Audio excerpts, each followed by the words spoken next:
நம்முடைய விசுவாசத்தை பார்த்து கர்த்தர் சொல்லுகிறார், உன் விசுவாசம் உலகத்தை ஜெயிக்கக்கூடிய ஜெயம். ஆகையால் சர்வ வல்லமையுள்ள தேவன் சொன்னார், விசுவாசம் உள்ளவனாய் இந்த மலையை பார்த்து பெயர்ந்து அப்புறம் போய் என்று சொன்னால் அது அப்படியே ஆகும்.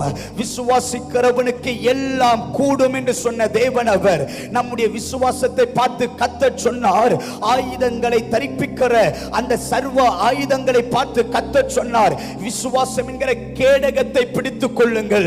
ஆபிரகாம் அதை விசுவாசித்தான், அது அவனுக்கு நீதியாக எண்ணப்பட்டது. நீ விசுவாசித்தால் தேவனுடைய மகிமை காண்பாய் என்று விசுவாசத்தை குறித்து அழகாய் உரைக்கப்படுகிறது. அவர்கள் விசுவாசத்தினாலே சிங்கத்தின் வாய்களை ஜெயித்தார்கள், அவர்கள் விசுவாசத்தினாலே எரிகோக்களை தவிடுபிடியாக்கினார்கள் என்று அநேகத்தை சொல்ல முடியும். ஒரு மனிதன் ஜெயிப்பதற்கு காரணம் விசுவாசம். ஆகையால் வேதம் உரைக்கிறது,